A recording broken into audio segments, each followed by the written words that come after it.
ARFA, c'est une association donc, locale, donc, créée et animée par des Burkinabés. Et notre objectif, c'est de promouvoir donc l'agroécologie. Donc nous centrons le travail sur la promotion donc, de l'agroécologie. L'ONG intervient principalement dans la région de l'Est et du Nord du Burkina Faso. Et depuis sa création, ARFA s'est beaucoup investi donc, dans la formation, notamment pour sur les pratiques agroécologiques, et de manière complémentaire, nous avons créé une ferme pour justement expérimenter un peu ce que nous proposons comme solution. Voilà.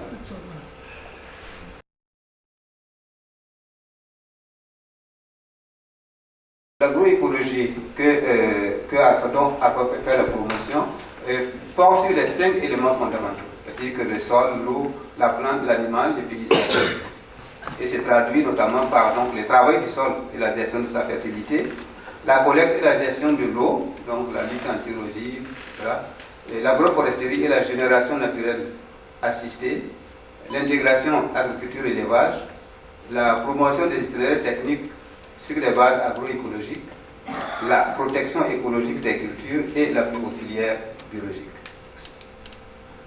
Alors, par rapport au changement climatique, je pense que beaucoup de choses ont été dites, mais ça ne m'empêche pas de voir comment au niveau local, comment les choses, les paysans, et il y a des variations. Donc, alors, par exemple, sur notre ferme, nous avons en 2006, nous avons pu enregistrer 733 mm en 54 jours de pluie. Et en 2007, c'est 814 mm en 45 jours de pluie, avec 354 mm pour le seul mois d'août. Vous voyez ce que ça fait comme quand même comme écart. Et puis il y a aussi les vagues de chaleur. Et il y a les vents, comme l'harmattan, qui soufflent de plus en plus fort. Alors, ça c'est ce qui est ressenti. Maintenant, quelles sont les conséquences? Alors, il y a une grande perturbation du calendrier agricole. Donc le paysan est toujours déboussolé dans ce qu'il fait, parce qu'on ne sait pas exactement quand est-ce qu'il faut s'aimer, quand est-ce qu'il faut sarcler, quand est-ce qu'il faut lutter. Alors, les paysans sont déboussolés, donc les rendements agricoles sont compromis par les inondations et les fortes de sécheresse. Comment donc les terres agricoles, donc dans le contexte sahélien, déjà très pauvres, sont davantage menacées de dégradation accélérée, notamment par l'érosion hydrique. Il y a que l'eau devient de plus en plus rare en saison sèche et de plus en plus source de conflits au niveau donc, des populations locales. Il y a que les activités de saison sèche, donc c'est-à-dire que la réalisation des ouvrages anti-érosifs et la production donc, de la matière organique à travers les fosses fumières et les fosses compostières sont aussi limitées parce qu'il fait très chaud et des fois 41-42 degrés. S'il faut transporter des cailloux avec des brouettes pour aller réaliser des ouvrages anti-érosifs, ce n'est pas sûr aisé. Donc il y a des effets donc, sur même la réalisation de ces ouvrages. Et puis il y a aussi que même les produits de cueillette plutôt, comme les qualités, les nérés, trouvent aussi menacés parce que par manque d'eau, donc la production donc, de ces espèces-là sont aussi compromises. Alors, face à ça, donc nous, on s'est donné pour mission donc, de travailler sur la base de l'approche agroécologique pour vraiment apporter des solutions locales. Et la première action, c'est vraiment la gestion de la matière organique. Donc à travers donc, la production du compost et du fumier. Et ça occupe vraiment une place importante dans notre programme, parce qu'il y a environ près de 600 ménages qui sont investis dans cette activité et ils reçoivent la formation, l'appui matériel, etc.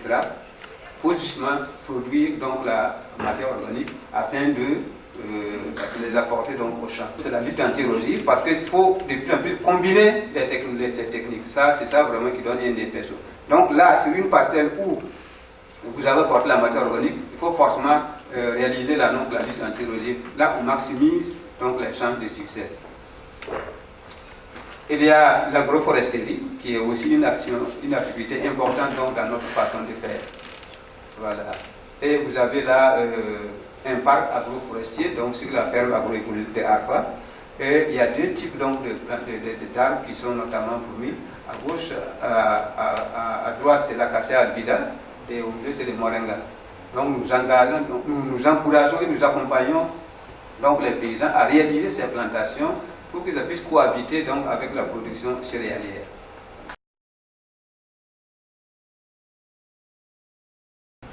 Alors, il y a la collecte et la gestion de l'eau. Donc là, nous avons développé plusieurs technologies pour justement collecter l'eau de pluie qui tombe assez abondamment à une certaine période, mais qui malheureusement s'en va dans les fleuves et les rivières et quelques mois plus tard, c'est tout à fait sec. Donc à droite, c'est un ouvrage donc, de collecte d'eau de pluie. C'est une citerne souterraine. Et ça permet donc de collecter l'eau pendant la saison de pluie et de la mettre à disposition pour plusieurs activités. Ça sert à l'agriculture, ça peut servir à la production du compost, ça peut servir à alimenter donc, les biodigesteurs, etc., etc. Et à droite, c'est ce qu'on appelle couramment, c'est les boulis, c'est un mini boulis, qui sont aussi des ouvrages donc, de collecte et de captage de l'eau, qui de mettre à disposition donc, de la production. Toujours la collecte de l'eau. À droite, il y a ce qu'on appelle les impluviums, donc c'est des citernes donc, de captage de l'eau de pluie à partir de toits. Et on réalise cela pour l'eau potable. On le fait pour les écoles, mais aussi pour les ménages. Et plutôt ça c'est à droite. À gauche, c'est un peu la construction d'un barrage de sable. Donc c'est des techniques qui consistent donc à stocker l'eau sous le sable et de la rendre disponible pour des activités donc, de production agricole ou d'autres types d'occupations, telles l'élevage des animaux, etc., etc. Alors, il y a aussi la récupération donc, des sols dégradés. Ça, c'est un champ de sorgho qui est très beau et qui était vraiment sur un sol sur lequel on ne pouvait pas s'imaginer qu'on peut quand même faire pousser une telle culture. Et ça, on le réalise à l'aide donc du zaï, avec combinaison cordon puré. Mais avec ces techniques, on arrive quand même à récupérer et rendre ces terres-là, des terres agricoles, avec des rendements assez intéressants. Il y a les maraîchages écologiques, parce qu'on s'investit aussi dans le maraîchage écologique, basé sur l'utilisation donc, de la matière organique et l'utilisation donc, des produits biologiques, donc des pesticides biologiques pour la lutte contre donc, les ravageurs. Donc on a à droite un champ d'oignons maraîcher en récolte. De l'autre côté, donc c'est la pomme de terre biologique donc, qui a été produite et c'est une foire qu'on a organisée pour la promotion justement de ces produits-là. Alors, nous investissons également dans l'éducation environnementale au niveau du primaire. Ça, c'est très important de pouvoir aussi travailler déjà à changer les choses pendant qu'il est temps. Donc, nous avons un programme d'éducation environnementale dans les écoles.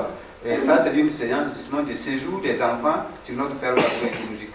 Et ils sont là en train de voir comment, qu'est-ce que l'érosion, comment on peut faire pour lutter contre l'érosion. Alors, avec toutes ces combinaisons possibles, on peut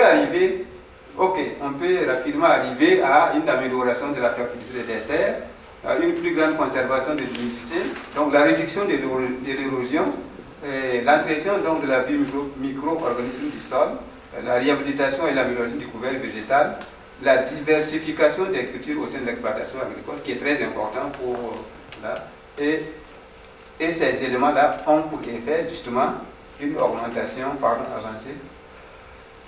une augmentation des rendements. Et dans les pratiques que nous faisons, par exemple pour le sorgho, sur plusieurs années donc, de recherche d'action et de tests agronomiques en rapport avec l'INERA, nous sommes arrivés à avoir des rendements sur des bases d'approche agroécologique, des rendements de l'ordre de 1 tonne 517 contre 1 tonne 75 en rendement moyen au niveau national. Ça c'est pour la campagne 2012-2013. Et pour le maraîchage, il y a également des gains qui sont là. Par exemple, en utilisant donc le trichoderma dans les composts enrichis, on peut arriver à faire donc des recettes de l'organisation des producteurs et leur participation aux activités, aux innovations, etc. Et on placer en fait le producteur paysan au centre donc, de notre action. Ce faisant, nous avons dès le début de notre action, nous avons essayé d'animer, de sensibiliser pour que les paysans se mettent en organisation. Ainsi, nous avons mis en place 2 unions, une union pour la production céréale et une autre union pour la production maraîchère. Et ces 2 unions comptent environ 1800 membres. Alors, ils sont fortement impliqués dans toutes les actions de recherche-action, parce que tout ce qu'on fait comme mise en place des champs écoles, des tests, des essais agronomiques, ils sont entièrement partie prenante.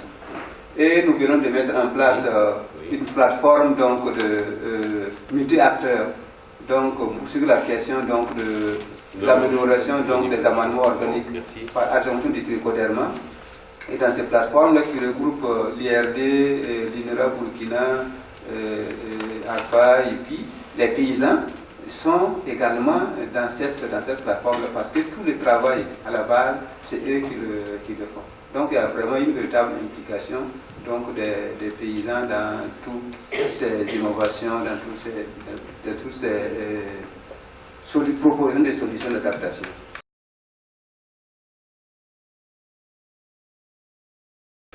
C'est une voie, parce qu'au niveau du Burkina, il y a quand même tout ce travail donc, de transformation des produits forestiers non lignés, que ce soit par des groupements de femmes ou bien par des petites unités. Et effectivement, c'est important. Et à notre niveau, on est en train de travailler aussi pour voir comment on peut mettre en place aussi des petites coopératives de production du compost. Au lieu que les paysans maraîchers soient les producteurs et les producteurs de compost à la fois, il peut y avoir compétition entre les activités. Donc il y a des gens qui ont envie de se spécialiser pour se positionner comme justement producteurs donc, de compost. Et ça devient une activité et des groupements de femmes qui s'investissent assez bien dans ces secteurs-là.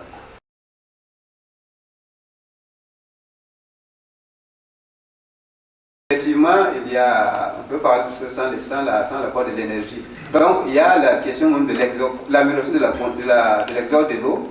Donc, nous avons essayé l'installation des pompes solaires pour aller chercher l'eau en grande profondeur pour les sites maraîchers. Et ça, c'est quand même quelque chose qu'on est en train de tester. Et puis, on a développé aussi les biodigesteurs. Les biodigesteurs pour la production du gaz, du gaz domestique.